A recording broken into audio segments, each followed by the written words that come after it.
Did it work? Oh, it's still not. What is? Oh, now it says, We're live. "Hello, everyone, and welcome to another edition of MovieCast, where I am your host Dana, joined by Mr. Richard Bailey of the Juniors, or otherwise known as a penny for your ha ha penny for your thoughts. How are you doing, Mr. Yes. Penny? Doing good, Dana. What's up, listeners and viewers? Oh, I done muted myself. Very good. So we will be talking, if you haven't figured that out now, about Final Destination Bloodlines. This is the what, eighth, maybe? It's sixth I think it's the something six. movie? Hmm. The sixth movie in the Final Destination franchise where we get brand new characters, a whole new storyline. I was excited to see this movie because I love all of the Final Destinations. It's like my favorite franchise in the world. And what I love is that we haven't gotten this for a while. It's been a long time since the last movie. So I don't feel like you're beating a dead horse with this. So I was very excited that they announced this. I've been wanting this for years. What were your initial thoughts when you one found out that this happened? And then of course when you watched the movie, Mr. Richard? Well, when I heard they were bringing this back, I thought that was very interesting. I know that Hollywood likes to bring back other franchises. I know what you did last summer is another one that is coming out later this year. Of course, they brought back Scream, and I thought Scream was great. So I figured I was very much intrigued. I did like the original films. Um, and so I obviously my initial first impressions before I saw the movie, I was like, yeah, I will check this out.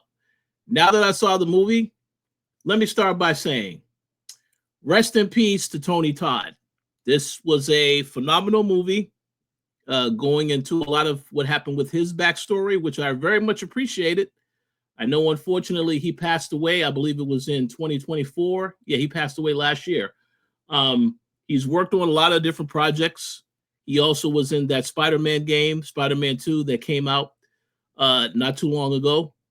So I was curious to know if there were any other projects he was working on because I didn't know at the time he was sick. That was something that wasn't really revealed. And so I was glad that he was able to be a part of this film. And it was very fitting that they would end the film that he passed away. And they did have a tribute to him at the very end. I like that. There was actually a lot of applause at the end of my showing when they saw that.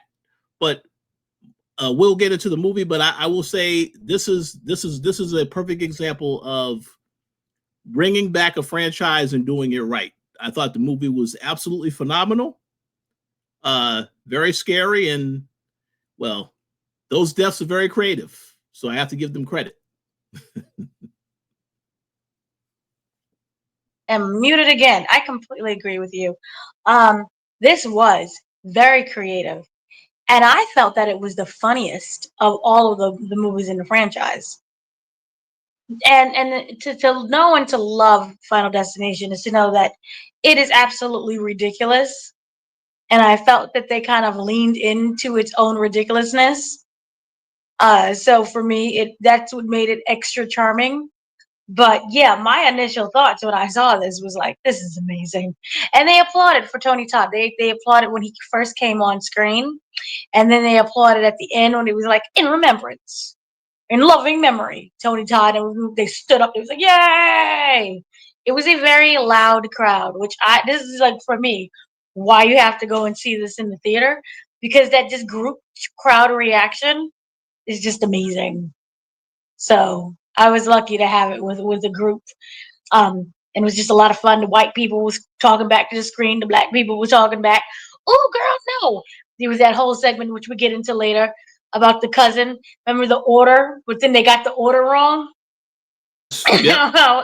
The way how she died when the snow, what was it? The leaf blower went and came and got bopped in the head with the basket. But yeah, Yep. there's a lot of lovely things in here that is included. So kind of like just start off right at the bat. we're in 1968. And I was like, oh, we're going to the 60s. I didn't know what they was going to do. I thought they was like, oh, we're going to just completely go to another time period. So this should be a lot of fun because, people die all the time in the past, in the present, in the future, whatever. But we're in 1968, and it's supposed to be this lovely new building, this opening called Skyview. I originally thought, because again, I know nothing about geography, I thought it was the Space Needle. I was like, okay, we're in Seattle. It's the Space Needle. I don't know what the Space Needle looks like. There's a needle and some space. That's all of my knowledge. So we are going to the Space Needle with our main kind of character, which is Iris. And she has at the time it would be her boyfriend Paul. And she really wanted to go to this grand opening. It's 1968. It's not like it's a lot of things to do. This feels like this is like, their big main event thing in the little town that they're in. And they go there, and what was interesting was they technically wasn't supposed to be there, because remember, he booked reservations, but it was like, oh, we're completely full, sorry, you have to leave now. So technically they weren't even supposed to be there, which I was slightly disappointed, because I thought that they would kind of like bring that up later on, and the fact that, hey, they wasn't even supposed to be there, so maybe it'll just skip them technically. But they got in anyway. They snuck in, and everyone's dancing. Everyone's happy. There's a kid there who has a penny. He's a little annoying, but everyone's just enjoying their day. Long story short, the bottom of like the floor that they're on, which is only just a floor. It's literally like y'all saw the picture. It's a long needle. It's a little, looks like something out of a spaceship. There's a long needle at the top, and that's just it. There is not like, oh, there's 20 floors below. You get on the elevator, and that's the only place to go. That's the only destination. But longest story short, the chandelier, a shard of the chandelier drops onto a glass floor. So everything is just made of glass. It's like, oh, and it triggered a lot of my anxiety, because there is a building here in New York City that is made of glass called the Edge, where you're all the way on like 128th floor, and it's a piece where it's like the glass, and I'm sitting there, and all these people are there, like, oh, look at the glass, and you're laying down on the glass, and they're sitting on the glass, and they're standing on the glass. Meanwhile, I'm in the corner, like, oh no, this is demonic. Get me off the glass. So it just triggered. And that's one of the things about why I love Final Destination just in general, is because it's very triggering. We all know about how we won't drive a car if it's behind a four-wheeler or just an any-wheeler truck. Especially you put some logs in there. It's traumatizing. We're not going to do it, because I think that was from Final Destination 2, where the logs got Yeah. loose, came out, and just, no, ma'am. So it did a great job at traumatizing. And there's other things to traumatize as well. But the longest story short, the glass ends up breaking in like the most beautiful, over dramatic way. The kid and his penny gets involved with it. What was your original thoughts on that sequence, just alone? Well, I thought it was fantastic. It took its time with the build up, starting from the very beginning of the movie, where Iris is looking at the building and already sensing, being scared because it is high. You hear, yeah, it's just stuff that you notice as she's going towards the building. Of course, the little kid that was messing around with the penny in the well, and the guy said, "Hey, don't. That's bad luck. Don't be messing around with them pennies." So that was a sign that, because even in the older Final Destination movies, there always was a sign that you would get signs something bad could happen. So clearly, they want you to pay attention to that. That's one thing I do love about the movies. But no, when the sequence got started, it's very creative how one thing spirals into another, and it's very well thought out in terms of just how disastrous it can get. One question I wanted to ask you though is, were the people in your screening dancing to that shout song that they kept playing throughout the entirety of the performance? They were shouting along with shout. Like everybody, because we knew it was going to happen. And what I love about it is that I thought it was a perfect song to set up what they're doing because it has a lot of meaning. Like Shout Yay is a great dance song. And I love the fact, everybody starts jumping and moving and you're on glass. Everyone starts Mhm. jumping and moving. But remember how it was like a little bit softer now. And they get real soft and low. And you could just, it is such, I never realized how tense that song is because you Mhm. know it's coming where they gotta shout, but they're like a little bit softer now, a little bit softer now, and everybody's just Mhm. shh, and then it's like a little bit louder now, a little bit louder now, and they get a little louder, and then they just go shout, and you're like no, and you could feel it, what's happening.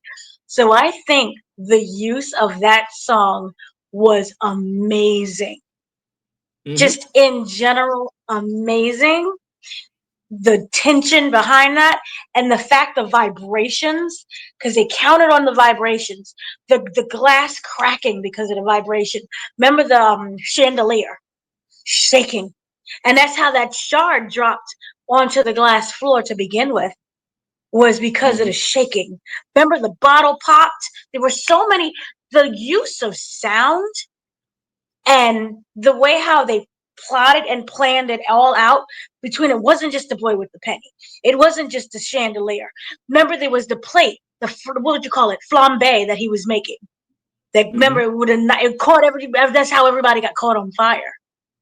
Mhm. And then another thing I didn't think of before, I don't even know if this is legal now, I don't even know what the term legal would be, but there was no, like, there was a staircase and there was an elevator.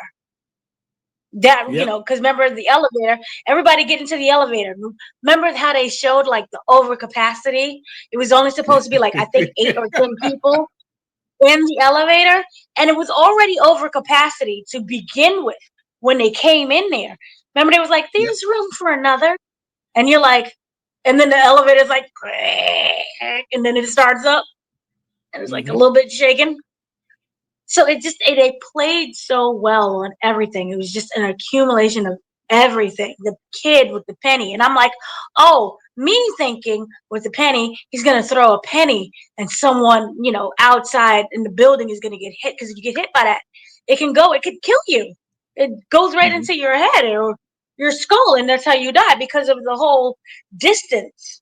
So I'm like, oh, so I felt maybe for me, that's the way how they kind of divert your attention, but the Yeah. penny ends up going into the gas tank. And that's how when it moves again, it starts, that's where the explosion came from. But I thought that was a wonderful sequence. And I love the way how people, and I know this sounds terrible, I just love the way how they pay how people died. It was amazing. Because Oh there yeah. was multiple different ways. There was the woman the people were caught on fire because of that flambe pot. Then it was, the glass. So if you didn't already just drop to your death, and they didn't show like a body like how it looked afterwards, but they showed. Remember they zoomed out outside, and the people who were already outside, the bodies just kept falling everywhere. Well, you like Yep. what? And they were. I thought that people were gonna like that's you could kill extra people because that's what happened. I don't want to say, but a tragic event in New York City. People were falling out of the buildings and Mm. people below. That's other people Yeah, got yeah. I know impacted what you're talking from the about. fall, and they too died. You know what I'm talking about. But I thought they was gonna show that, but they didn't show that. They just showed and again with the sound, the thud, and the bones breaking of when the body is impacted and it falls down. Was so well done. And then you had, remember how it started to tilt. And I loved Mhm. how they, with the tension, because remember it tilted and everybody's like, okay, I think we okay. And the girl was stuck on the glass. And she's like, Yep. ah, but you busy with that? There goes that stupid penny again. Mhm. And remember the weight of that little tiny penny tipped the piano over. And that's how the Yep. other people just got, woo! That was crazy. So I thought it was so well done. And to go back to your original question, the shout song was just, it was so shouty. I love that whole thing. So yes, I thought it was great. And I love the use of this of the song because is at that when you realize it's all about sound and movement. and that is the sound and movement dance of the 60s. Yeah, 68. So of the 60s. And then the band playing was like, what? So yeah, that was so cool. That was so cool. So then, kind of like after that thing, remember there was a boy. There was a little black boy. Yes. Who was also there, which comes into very good like importance. And we forgot the whole thing because initially in that dream thing, everybody died. Yeah. Just in general, because the kid, the premonition part with the kid, she grabs the kid and they try to they get out of the building before it completely collapses. And her ring, I thought it was nasty how they did that. The ring was stuck, and you just kind of saw the finger kind of just stretch out and break. And that's how they all died as well. But then I wanted to ask you this. When the kid who had the penny, who basically he's not like to blame, but he is to blame. But if he's not to blame, he gets out of the building. Because remember, he's like, children first. A little arrogant kid. And he's like, I'm free. And the piano falls directly on top of him. Did your audience react? Oh, they clapped when they saw that. Because that kid, the one thing I will say, I didn't understand how the hell did that kid even get into that event? Because I thought that was an adults only event. I figured he had a parent there or something. And they didn't really explain that because I'm like, what the hell is he doing in this event? And then, of course, they did laugh though when they saw that happen when he also got killed, because it's like, that should have happened since that penny caused a lot of chaos. No, but they were, and then to get to the point of all the ways that people got taken out, like you mentioned, they was because I was sitting with a lot of people around me. They were very oh man, that's brutal. The scene with the guy when the elevator is over capacity and that guy tries to push his way on, that was like, oh yeah, this is like a Mortal Kombat fatality move here. It's absolutely crazy. He tries to get in, he gets halfway in, and then the elevator doors shut, and it just drops down, so his body literally cuts in half. I was wondering, I think that they think that they kind of repeated a death, because wasn't that one of the other ways that somebody else died? Unless I'm confusing death scenes in other movies. We've seen like that happen before with an elevator. There was a trapped elevator, we have. And they end up, they got caught and it sliced them in half. So for me, in that death scene, I felt like, and they do this throughout the movie, they will remix some of the deaths that we've seen previously. But for me, it was just way more gorier. It was either played for laughs, which at the very end, the log truck comes to make the return. Mm-hmm. And it was like other things that was like this one. I was like, I think they just remixed it and made it more gruesome than what we've seen previously. But that elevator scene was definitely one of them. Oh, yeah. And that was gross. It was so gross. It was just nasty. But yeah, it ended up being a premonition. Iris had the premonition because remember the boyfriend proposed to her. He's like, "Oh, I love you so much," and she was like, "Oh my God, this is amazing." Which is why they went on to the dance floor. It was like shout and shout. But it was her premonition. And instead of, she paid attention to the signs and the kid with the penny, and she rushed onto that stage. And she was like, look, you got to go. And they threw her out the building. Remember that thing? They threw her. I'm like, what are you doing? Remember she grabbed onto the mic, and she was like, y'all got to go. It's going to break. And they tried to get her out. They hauled her off. And then, that whole sequence where she got everybody out.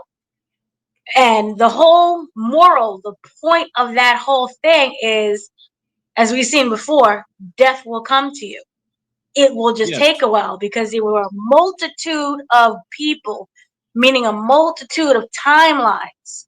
So it may not look at anything because it was decades length of killing people, but y'all were supposed to die that way that day.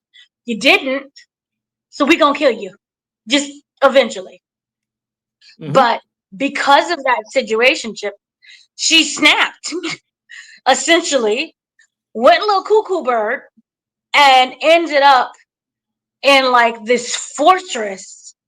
And it kind of reminded me of the monkey. Did you get monkey vibes? Yeah, it did. She The ended brother up and the in this monkey. fortress of Yeah. like, right. And one of the things I was kind of wondering was like, they said that she never left. And I'm like, how do you get food? Is it delivered to you? That's a good question. Do That's you a go very to good the question. store? Because it wasn't like, I'm going to go and garden, even in the house. There was nothing. So I don't know what happened. Maybe she stocked up for like years later, because remember, she went crazy, but it was like what do you call it? A while for the full craziness to take place. Because if remember, Mhm. she had the kid. Remember, that was the point. She found out she was pregnant, and you can make the argument that because she was also pregnant, the fetus was supposed to die as well, which is why Death was like, "Hey, we definitely coming for this family too, because Oh your yeah. whole bloodline that we were supposed to get you was never supposed to be born because she was supposed to die." But yeah, so that was interesting. But here's what they made it was different. That was crazy was not only was that a premonition, but apparently you can have other people's you can how does it go? You can see. So it was her niece who is haunted by nightmares of Hmm. how Iris died. But she never really knew what happened, and the family doesn't talk about Iris because Iris essentially went crazy. And the Hmm. kids that Iris had, viewed her mother as mentally ill, who destroyed their lives and made her paranoid about everything. And the one of the kids that is the daughter of the niece, who, and because of her mother's craziness, she fled and was like, I gotta go because my baby gonna die too. So Hmm. what did you think of the fact that Natalie, who I believe her name is Natalie, um, gets the premonition as well? Because it was weird. I don't think any of the other movies touched upon other getting premonitions of other people's deaths Yeah, like no, that. they never did that. Yeah. No, I personally thought that this was a very smart way to tell the story for two reasons. First and foremost, I like the title of it being Bloodlines, in that you can make the argument that everybody that was supposed to die in that particular instance, it all impacted their lives and the lives of anyone connected to their bloodline. So that is genius, because that will pretty much explain all the other movies and all these other characters. You can make the argument that they could have been related to some of the people that should have died in that particular scene, which I think that is very smart. And then as for the the niece having these visions, that also is smart, because they're trying to explain how she's getting how she's getting the visions, and how she has that shared connection now with Iris, who because obviously once she does have that vision and she is able to meet Iris, then over time she starts to also become paranoid about this stuff. um so I just think they handled it very well, because that's the whole mystery element to it, where you're trying to figure out why is this character having these premonitions, even though they're not the ones that are going to die. Because in the other movies, the people who were having premonitions were the ones that actually had a thought that they were going to die, and they were somehow was able to try to get out of it. Not all of them, some, but yeah, it makes sense. It makes a lot of sense for them to take it from this angle, because there's a lot to really dissect, I say. Yeah, no, I completely agree. Sorry, my Diddy lights were going off. Uh Uh, oh. sorry. Child, where's the baby oil? No, so I completely agree with what you said. And that's what I think makes this so unique about this. We've sat through the other movies before where we kind of know what to expect. Um, so that this one really was, it felt like it was refreshing. It was refreshing to see, and I like that kind of twist. And as you stated, I was waiting for a connection to be like, yeah. And then those people on the plane at one time, you know, Mm-hmm. they wasn't supposed to be born either. So it's a nice, unique spin of, oh, I just escaped my death, and then death comes around anyway. Um, because now it's for the family members who weren't even there. They're like, why am I getting this? So I love that. I thought it was so creative and it was so smart. And I called her Natalie instead of Stephanie. Her name is Stephanie.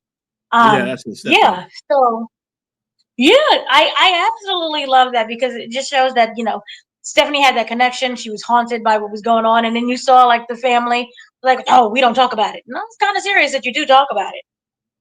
But she ends up meeting her, what would it be, grandmother, right? Mm-hmm. I am bad when it comes to bloodlines. Bloodlines. Um, but yes, she ends up meeting her grandmother because she's like, I need to put this to rest. I can't sleep. It's been over 2 months. I'm flunking out of school. I'm on academic probation. The brother that she was like, yeah, I love it. You're like normal, and I don't have to compare myself to you anymore. So she goes home, and you see that there's a distance between her and the family, especially like when Mm-hmm. it comes to her cousins, and you know, some weird kind of like abandonment issues that they go on with her. But Stephanie herself has her own abandonment issues because the mom left, which is very important to the story. The mom left as well. So she meets grandma. She meets Grandma Iris, who literally lives in something that looks like something out of Mad Max. I was like, oh, okay. It was just a crazy thing with the spikes were everywhere, and you could tell she spent a long time building that. I just want to know, how do you get food? Because they said she doesn't leave the apartment at all. That's a good question. Yeah, that's a very good Yeah. question. So she doesn't leave at all. Um, and she's basically trying to explain, look, what you're seeing is what I saw, and that death is all around, and death has come for our family because I wasn't supposed to live. And she breaks everything down, and she has this huge, massive book that she has been studying and writing in for years, decades, to prove that, you know, she's not crazy. But Iris, not Iris, Stephanie is like, no, you crazy girl. And she's like, oh, I'm gonna prove it to you. So she proves it to her by like, I'm gonna step outside because, and she still sees how she's gonna die.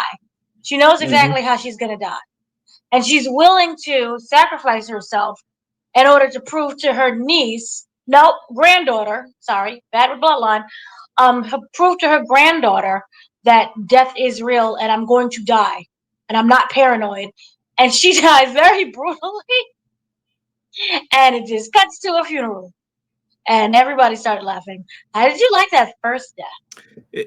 You know, it's funny that that whole theme about it cutting to the funeral.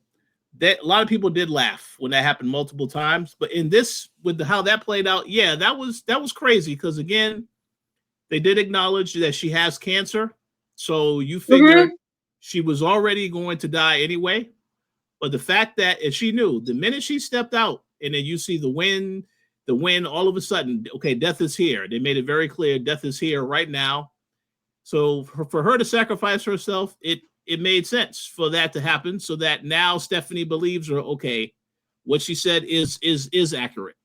Um, so I mean, when I saw that, I was like, yeah, okay, this is interesting here. And then of course, this is when she's starting to. She didn't really believe anything she said. She's trying to explain it to the rest of the family, unsuccessfully.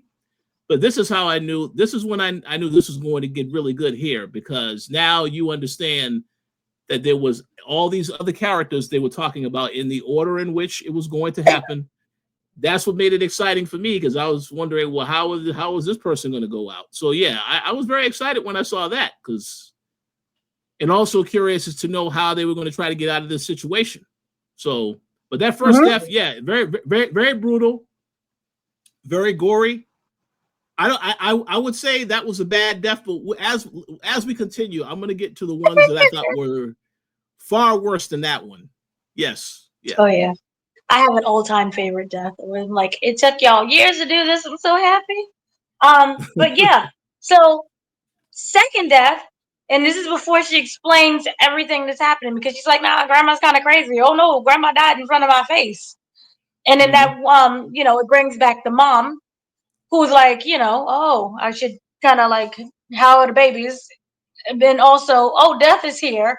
And also a kind of a reconciliation in a way to like, I'm sorry for abandoning you for years. And it's not really, I'm here now. You could see that there was a nervousness for her to come back and to meet the kids. But they meet because there's a nice family barbecue and a nice speech given about the importance of having everyone together and family. And this is where we get the commercial scene where a lot of people were upset and angry because it made it seem like, remember this was the glass shard. It was a piece of glass that broke.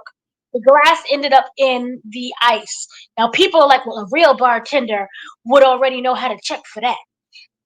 They're not real bartenders. Oh, I love that scene because it's like, shut up. Y'all have all this mouth and you don't even know the scene. They are regular people. This is like you randomly get, the grill and you getting a container of ice and you dumping it in the sink. You don't know anything about check for glass in the ice. You're not a bartender. They're just regular family.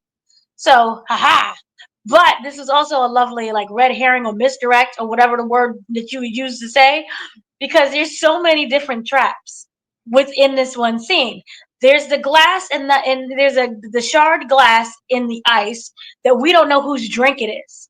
So that adds the tension there, right?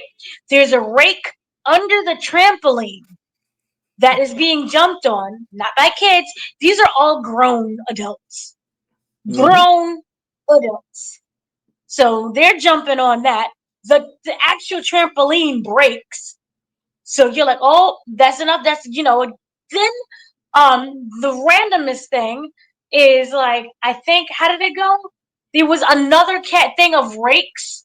Remember, they're outside in the backyard. So it's like a shed of rakes that's just out in the open. And there's gas from the grill. This is a gas operated grill. I don't know anything about grills. I'm sure you would probably know better about grills. Yeah. But like it is a gas operated grill. So you have the tank of gas there. So there's all these different ways that someone is gonna, and you're wondering about who's gonna drink that glass in the cup. So many things end up happening, but it ends up being a lawnmower that takes out Uncle Howard. Which again, this is where I'm like, oh, the monkey. Exactly. And the thing is, they showed that lawnmower when they introduced the character earlier in the movie where he was cutting grass. And they kind of like it was kind of like a very quick shot of the lawnmower. So that was a thought to let people know, okay, this might play a role later in something because the way they emphasize it. But yeah, like you said, it was a very good misdirect.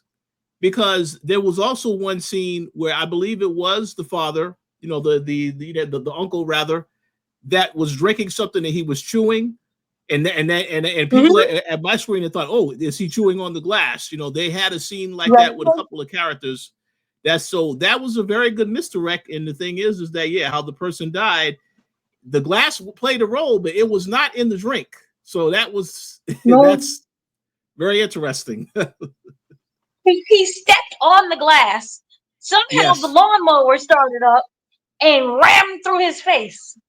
So that's how he died, like the monkey. Because remember, the lawn hit the dude's face and the blood was everywhere. Like, this is very monkey-like. But yeah, absolutely, it is monkey-like. I did love it, and the thing is that it's so relentless because you recall that Stephanie's mom saw they were jumping on the trampoline and moved the rake. She moved the rake because you saw it was going to break. She moved the rake when she saw that, and she puts it over by where the other rakes were at. And it's like, like I said, it's so crazy, the chain of events of what happens, because it wasn't even that got triggered. I think it was a drink that fell. I'm trying to remember the sequence. There was a drink that fell. And then all of a sudden, but at some point, the rake fell on that lawnmower, and then that was when it went off. Because the guy stepped in the glass, and then he fell to the ground, and then that's when he was right there in the position for the lawnmower to go over his face. It's a lot of the way they put together these sequencing of the stuff. It's very well thought out. It also very ridiculous and very brutal how it happens. There was another misdirect because the mom came back with a plate of cookies, and the cookies were peanut butter was in the cookies. Mm-hmm. And I believe it would have been her nephew that's allergic to peanut butter, which plays an importance later on in the movie. Yeah. So I'm like, oh, so there's so many different ways. It just makes you paranoid in general about the world. I'm like, oh my God.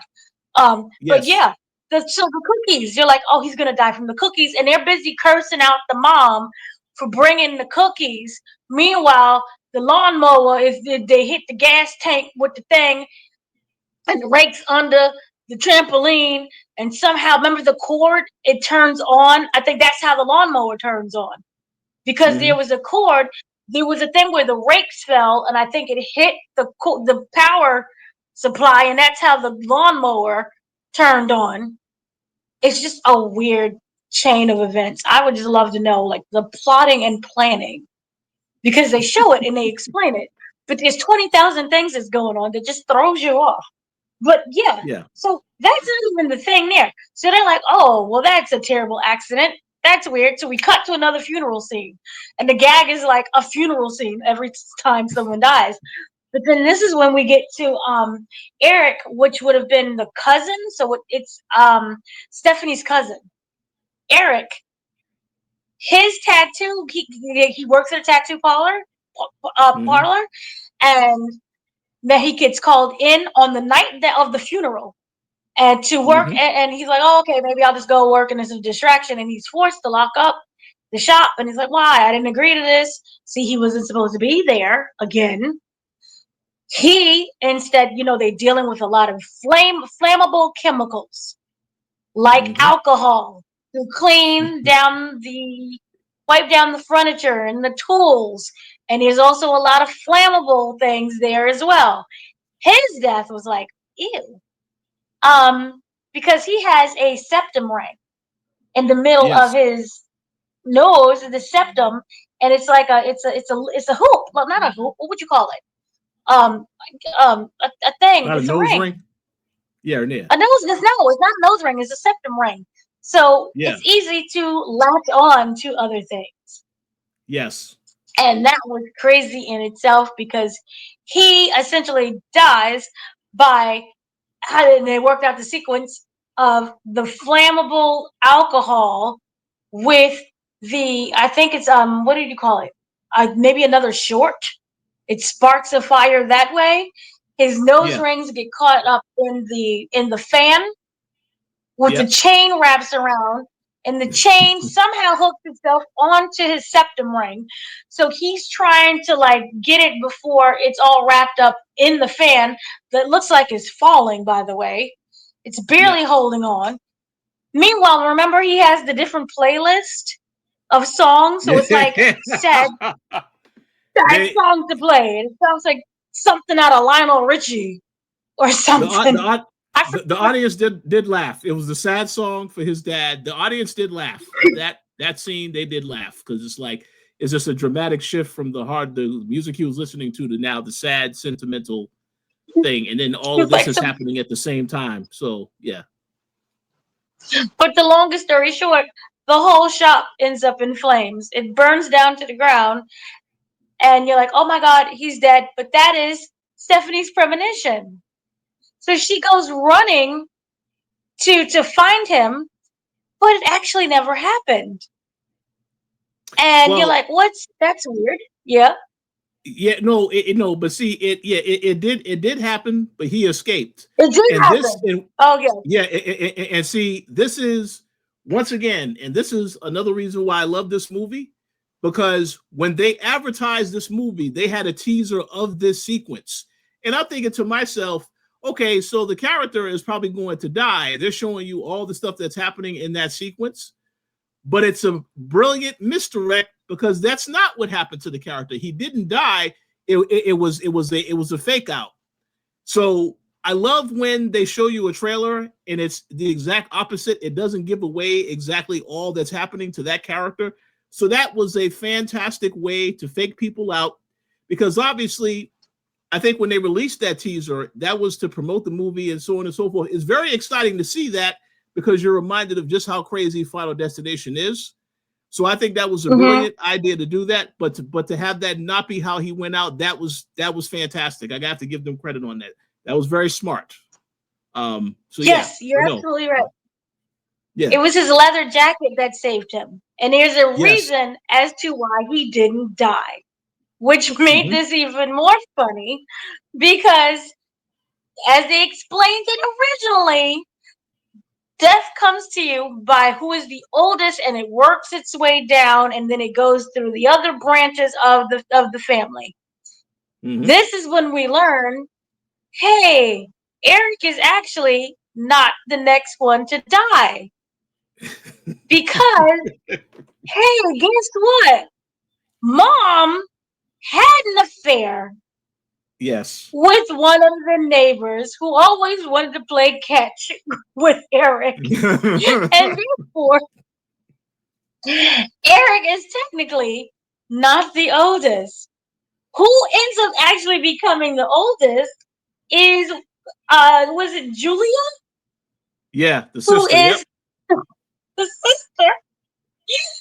She dies in the most hilarious way because you don't know this yet, so you're still expecting Eric to die. So his thing was interesting. So Eric is like, "Oh, I'm still alive." He's making fun of Stephanie and calling her crazy and everything else. And then Stephanie's going crazy because she's like, you can't leave the house. She's turning basically into her grandmother. You can't leave the house. You can't go outside. You can't play with the kids. Because remember, they're bouncing a ball. There's a bunch of kids. There's like maybe a little handful, 3 or 4 little kids running around with a ball. There's a guy who is not mowing the lawn, but he's a leaf blower to get the leaves off his little yard thing. And she's thinking of all these different ways how somebody can die. And they're like, "Oh, you're crazy." And she's like, "No, I'm not crazy. What can happen is the leaf blower can hit the ball. The ball will end up hitting you in the head. You end up falling into a trash can, and you can end up going into the trash dump. And that's how you die." Lo and behold, Julia is there as well. And she ends up dying by the leaf blower moves the ball, it hits her in the head. She falls into the trash can, gets inside the trash compactor with the truck running down the street. So you see, Eric is trying to save Julia. Stephanie is also running after the truck.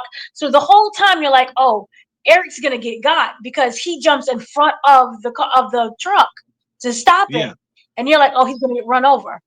Meanwhile, Julia's trying to get out because Stephanie then climbed on top of the truck. As she's climbing out, she gets crushed to death, and you just saw her jaw just go off. And you're just like, "What did happen?" That was the funniest thing that I've seen.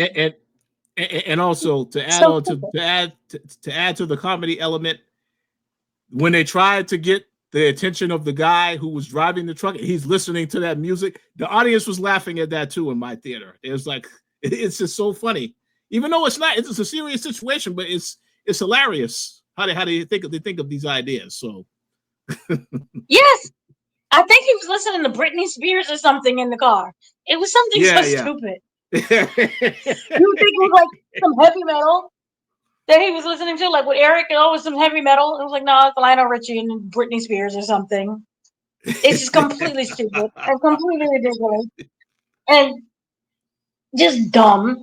But yeah, they end up finding out that the mom had an affair, and therefore the whole thing is not wrong. It's still killing you by bloodline, but it's killing you by age. And certain people that didn't die yet is because that's your relative. So it's so stupid. So yeah, this is how we end up to. I think this would be my favorite, maybe death. They end up at the hospital because they're trying to find. Remember, there's some kid named JB that survived. He's not dead yet, and he was originally part of Skyview. Skyview, the one that fell down, the one that Iris saved, this one little black boy. And of course, that little pumpkin pie of a black boy ends up becoming William Bloodworth, who we know as Tony Todd in his Yes. final appearance. And this is when the audience, like, we knew it was coming, and it was like a weird, creepy hospital with the morgue and everything. And we see Tony Todd, and everyone in my theater is like, "Yay!" They like started Yeah. standing up and applauding. What was your reaction to him? Oh, I had the same reaction. Everybody was happy to see him.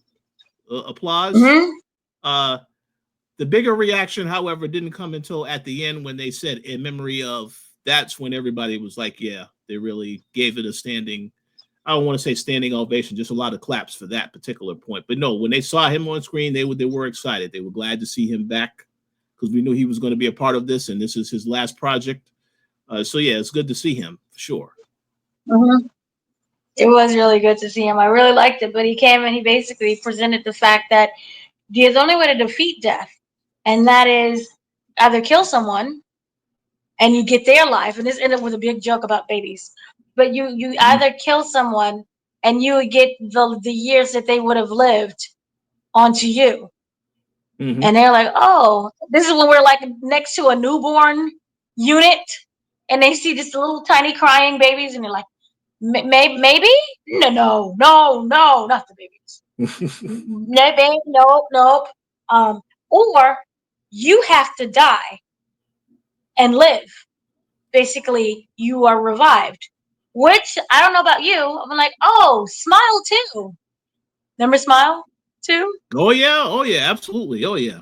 Mm-hmm. Well, she was like, oh, I just died, but then I come back and I'm good, and the curse is, everything is broken. And so they get this idea of, I'm going to kill Bobby. Bobby is one of the nephews, where he was the one that was allergic to peanut butter. Yes. And the whole goal is, you die, you flatline, I'm going to bring you back to life. This was him and Eric. And he's like, I can do this because, remember, death skipped me. I'm cool. I'm good. But we're going to kill you. And this way, the entire curse is broken. And you save the bloodline. You save the whole family. And then, he's like, really? This is weird.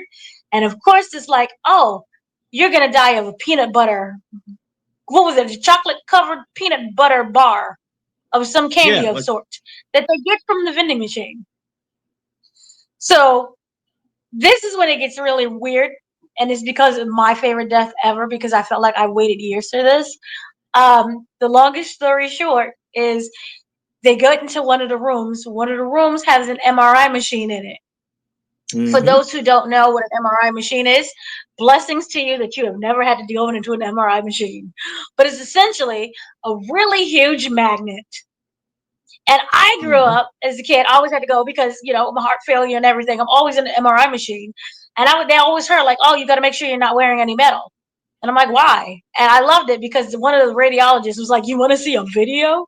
And they would show me they left a metal chair inside of the room, and they turned on the MRI machine, and you could just see how it just stuck onto the MRI machine. It was like, that's what any kind of metal does. You just stick there. And of course I was little. He was like, you'll get hurt and injured. I was like, oh my gosh, you could die? Well, and you know how they just a mean radiologist. But ever since I was a kid, I've been afraid of having any kind of metal on me. So I would make them, they can wand you down that detects metal. I'm like, maybe I forgot something. And one time I actually did forget. Oh no. My mask had metal in it. They turned on the machine. I'm in the machine, go and I realized I had a face mask on. There was metal that wrapped around the face mask. Oh no. I freaked out. I started screaming. Now there is a button, if someone's manning the MRI machine, that automatically shuts down the MRI. Which of course didn't happen here. Because remember how they kept saying manual override? That is actually true. You need a manual thing. You can't just shut it down. So I have been waiting for someone to die via MRI for decades. And I meant movie-wise in Final Destination. I don't mean like in real life. Movie-wise in Final Wow. Destination. We finally got one. And it was beautiful. So the Yeah. whole thing is, how did you think of that sequence where they're trying to kill Bobby and everyone dies because of this? So I think I'm glad you told me that story, because the thing is, I learned something watching this movie. I did not know any of this stuff about metal and why you shouldn't have it in that type of near those type of machines. This actually was, I think, the standout death of the entire movie, because for me there was steps to it. Now you recall they started with so it's Billy, and what was the other brother's name again? Is it Eric, right? Eric. Eric. So Eric had the bright idea to go to the vending machine. You see, go to the vending machine. We're going to get you the candy. But then they had the issue with the vending machine, where they weren't able to get the candy out because it got stuck in the machine. And then he punched the glass, and that left the hole in the glass. Okay, simple enough. So then we have the instance where they go into the room. Eric decides to leave for a minute. I'll be right back after because he was going to go get somebody, because he saw that when his when Billy had bit the candy and was starting to get sick, he was left to go get somebody. He closes the door shut, and then that also is what operates the machine. I guess there was a button or something. It was near the computer, so the machine starts up, and then Eric comes back. You see all this stuff coming towards the room. That was just a very brutal death for Eric, because he had all those piercings, the nose, the chest. I mean, that was, and then of course down lower. It's like, oh, that was just like, wow, that made me cringe. That made me like, oh man, that's brutal. And the people next to me, they were very taken aback with that one, because he literally got pulled into the machine. Everything got pulled out of him. And it was bad. And then on top of that, meanwhile, Billy is still sick. He's still, dying slowly. Eric has the shot that he needs to take. And he gets to the shot, and you're thinking to yourself, as somebody watching it, okay, you said, okay, well, maybe he will survive, right? He gets to the shot. The woman comes in right in time. Then all of a sudden, go back to the vending machine. All of a sudden, that spring pops out of the glass, goes right through his head. That was absolutely insane. Absolutely insane. That was a brutal way to take out two people. And it's funny because the whole time Eric is like, don't worry, I'll take care of you. I've already gone through this, so I think I'm totally safe now. So it's funny how Death also used him to kill his brother. It's insane. But that was without a doubt the best death for the entire film, in my opinion. That really stood out a lot. It was very creative. You're missing the wheelchair, because the wheelchair bends him so he doesn't fold into the MRI with this regular bloop. He folds backward when his entire body is sucked into the MRI machine like this. And the wheelchair in the room flies across the room and impales him into the machine. Bobby is dying on the floor trying to get the EpiPen, which still wouldn't have worked, because you have to die and then get revived. Bobby, by injecting himself, never died. Remember, I believe he injected himself when it happened, when he got to the pen. That's when the spring flew into his head, because he was going to die. Had he had died on that floor, and then the nurse came in and would have seen and tried to revived him, that would have stopped the death, the whole sequence. But because he himself grabbed the EpiPen, he's not dead. He did it, so Death was like, oh, okay, I see you. Bling! And then here goes the springboard. Went right into his head. It was like, oh, you think you cute. Ew. And it went in his head. So that's what happened. which was just genius, by the way. So I absolutely loved that whole sequence. I thought it was hilarious. And Yeah. I love the fact we finally got an MRI. I don't know what is taking people so long. She's like, just do the MRI. It's right there. It's a big magnet. Just kill him in an MRI. And they did. And it was so, again, glorious. But again, it's so over the top because it was like maximum level. And it was like 8 point something. I don't think a real MRI machine, goes to that. Even it actually can kill you.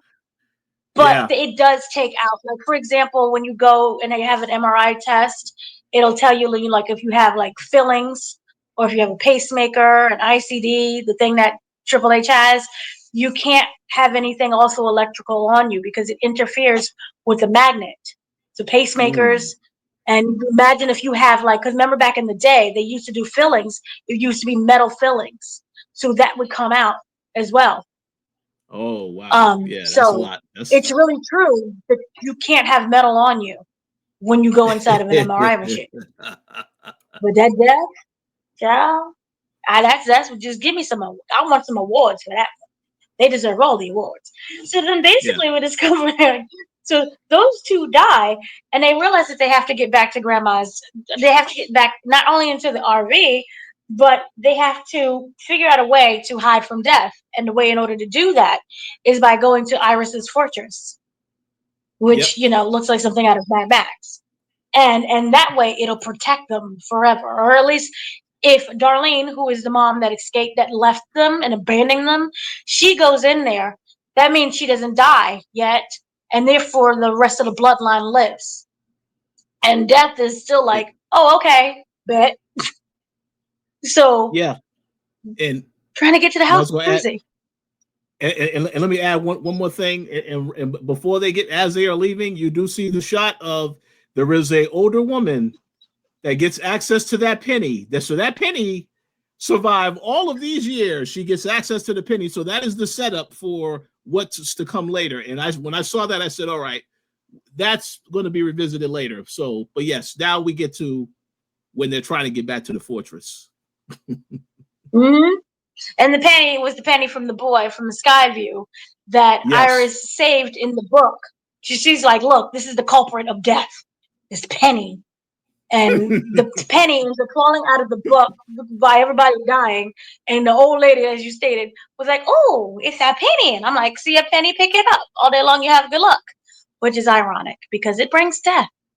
But yeah, so that's how the whole penny situation gets in there. But the whole thing is that the RV never makes it. Remember, they're almost hit by a van of logs. So a 14, 18 wheeler with logs in it, which ends up playing Ah, into an important. I missed the It log plays part. into an I missed important. that they had logs on there. So see that, yes, very very creative. Mhm. And that plays a part in the ending. So when they're trying to escape and run from the hospital parking lot, they're going. You know how you go out and there's cars going this way, and that's how they almost get into the car accident. But they are obviously alive. They get to the Fortress of Doom, essentially, and that is when they get into this huge. What was it? Is it like it crashed? I forgot exactly how it crashed, but it crashed and it landed into water, which ends up trapping Stephanie because she has the belt and she can't get loose. She can't get unloose. The mom ends up coming out and she thinks everything's okay. But remember, that's when she gets, I think, a tree or a pole falls on her and she's set on fire that Yeah, way. there's And a she, yeah. When they ram their way into the house to try to get in there. Um, yeah, and there is an incident that happens where there's a fire, is a bit of an explosion. That's when all this debris falls on the son and the mom. The mom is Mhm. able to. The mom does get burned a little bit. Her face is all messed up, but she uses her last bit of energy to free her son. That's when she gets squashed by that pole. Right after that. Uh, Yes, because she died, that means Stephanie is next. And mhm. Stephanie almost drowns in the truck because of the seatbelt is trapping her in. But the boy, the brother, ends up saving her. But here's the thing, she drowned. So she's dead. She drowned. The boy pulls her out, does CPR, and she's alive again. Hence, they stopped death because she died. Which, you know, everyone's like, yay, we made it. Mom's dead, but we still made it. Meanwhile, we don't see Dad, which I thought was hilarious. Dad just completely escaped the picture. He's not affected either way because it's not his he wasn't there. None of his descendants was at Skyview. Dad just kind of disappears until like the whole movie. He's just disappeared until we get to the ending where it's like prom night and everyone's really happy and they go to pick up his prom date. And prom date, her father is a doctor. And they're like, oh yeah, I died and I came back. And the doctor's like, yeah, sure, buddy, you died. If that's what you believe. So from a medical standpoint, she never died. She was just unconscious. So then they realized then she gets worried. Yeah, then she gets worried after that. So the penny comes back into play. Because the penny is from the old lady. She's out with her little change purse, because you know when you got a bunch of change in the house. Goes to a lemonade stand to buy lemonade. The penny falls out of her bag, hits into the train tracks. Yes. And the train, they get stuck in the train tracks, and the train, you know how the tracks move? And because it's jammed, the train can't properly maneuver and gets completely derailed into the town that hits a truck full of logs that kills Stephanie and the brother. Oh yeah, and it's funny because when that happened, right? You saw that they had a little sequence where they saw the truck, they saw it was coming, they started running. Okay, we're good. They keep running, then okay, everything stops. Okay, we're good. Then all of a sudden, here come the logs. Game over. That was very brutal. Again, death pulls no punches. When it's your time, it will take you out. That's what happened with them. But this is why I also love this sequence. Yes, it's the return of the logs, but it's the return of the train. Do you remember in one of the Final Destinations, and this is also what scared me most also about a train, because I live by, there's an MTA track that's not a platform. You don't go up the stairs. It literally runs on the ground, and you can walk across the tracks.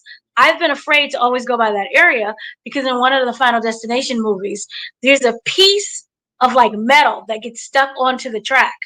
When the train comes through, that metal flies and decapitates one of the people. I think it's in Final Destination 1. I do remember. And he's decapitated by that flying piece of metal. So the fact that they brought in trains again, I thought was like a lovely homage to Final Destination 1. And also why I'm afraid of train tracks. Those Amtrak trains that's like literally out in the open, not a platform, but they just there on the ground. And I have not been in that area because I'm like, no, a piece of twig could come and decapitate me and I'm good. So I loved how they did that. It was fabulous. So yeah, overall, that is kind of like our thoughts in the movie and our take on it. I thought it was just absolutely brilliant. And you spoke about your favorite death. Do you want another one? Final Destination. I think you froze. Yeah, sorry about that. I don't know. It was an internet issue. What did you say? Did you want another sequel? That is a great question. The funny thing is, when the movie ended, everybody stayed to see if there were going to be an after credit scene or something. I will say this is a fitting end to, if they don't make another one, I think this is the perfect way to end it because it went full circle with the tribute to Tony Todd and his character. Um, but I from what I understood initially when they was coming up with ideas for this movie, the directors wanted to do two new movies. So there may be another one. I don't know if there's going to be another one. I guess it depends if this does well at the box office, then they will consider. Um, I will say I don't mind another, but I will be totally fine if this is the end of if this is the last movie. Because again, they did a lot of great things with this movie in the explanation of the bloodlines. Obviously, you can make an argument that there still is some stuff you can talk about in terms of the premonitions, how certain people get them, stuff like that. You could, I guess, expand on some of that stuff. But overall, I was very satisfied. If there is a sequel, I will be there day one. But if not, I'm totally content with what they did with this movie, 100%. I want a sequel. I just love this. Uh-oh. I love this franchise so much. Give me a sequel. I just don't know. I know there's like a book or a movie that's like 1,000 Ways to Die, and I think that maybe they can incorporate that book in the next one. I don't know. But there's a lovely creative ways to no longer have people alive anymore. I remember there was one where they was walking under a window pane. No, walking by, you know how you walk by a regular building? The window pane came out and landed right into them, and there was just nothing but like strings of skin and flesh. Then there was an escalator one, there was a roller coaster. Obviously we have a plane that kicked it all off. With the plane, and then they went back to the same plane to show like, look, these are from these people. And they stayed on the plane. That was amazing. I thought that twist was one of the best twists in a movie. But yeah, there are multiple ways that I can think of, not just at this moment, but lovely other ways that people can completely die from this. So I look forward to another one. So that is you have any, yeah? Oh no, I was going to say I think it's possible we will get another one. I really hope people go see the movie though, because that will play a role. I don't know how much money they spent to make this movie, but I'm pretty sure they can definitely do another one. And I would much rather see a sequel to this than a sequel to another movie that isn't necessary. Because it's very creative way to put it together. And the directors on the movie, they did an outstanding job, really pay homage to the series and coming up with other new ways to get rid of people. So hopefully it happens. Well, it was only made for $50 million, so that's nothing compared to like $300 billion movies. And I think that it would be really special and lovely, and I think you would have a wonderful time watching it if the next movie starred The Weeknd. Is there anything else that you want to mention? Anything that you're working on? Well, right now, I know we just covered Power. For those of you that want to check out our Razor Canyon review, check that out for sure. I would encourage you to do so. I appreciate that. I am working on a couple of other things on the gaming side. So stay tuned to the Koalition Gaming. There's a lot of things in the works. And as for other things that we'll cover in the future, there may be a couple of the upcoming films we will check out. That's to be determined because, it's to be determined. But yeah, stay tuned. Definitely, I would encourage you all to leave your thoughts on the movies that we discussed. If you have any thoughts, I'm there. I will be very curious to hear your thoughts on both of those movies, though, because I'm just want to know if people are checking out. But I strongly recommend Final Destinations Bloodlines. I do not recommend Hurry Up Tomorrow. So that's what I will say. Yes. Yeah. Yeah. That should be a lot of fun. Yeah. So we had Final Destination. I have already seen Mission Impossible 3 times. So happy for that one. And then we do have Lilo and Stitch is coming very soon. I do see it next week, but we have Lilo. I'm excited for Lilo and Stitch. I don't have Disney, which is a shame, but I am excited for Lilo and Stitch right now. So we have Lilo and Stitch coming.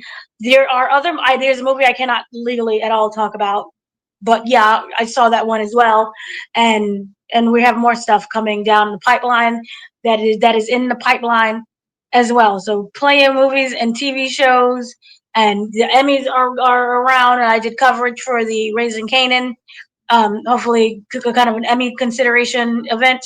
And we have just posted cheerleading. If you like the Dallas Cowboy cheerleaders, they have their own reality show on Netflix. I went down to that event, which was interesting. It was an interesting event to go to. But if you like yourself some Dallas Cowboy cheerleaders and you want to learn about them, go watch America's Sweethearts on Netflix, which is their reality show. And we talked about season 2 as well. So we have that coming up, and we have a lot more other stuff that is coming up. And we have an interview with Miss Angela Bassett. I'm just waiting for my files to be returned to me, but we do have an interview with Miss Angela Bassett as well. So that has kind of been everything on our thoughts on Final Destination Bloodlines. Go see, hurry up tomorrow, run away from is what Gary is saying. Not Gary, Richard is saying. So that has Yeah. been our thoughts on those 2 movies. Thank you, Richard, for allowing me to bum rush you about Hurry Up Tomorrow, and we'll see you soon about other stuff. So, yay! Sounds good.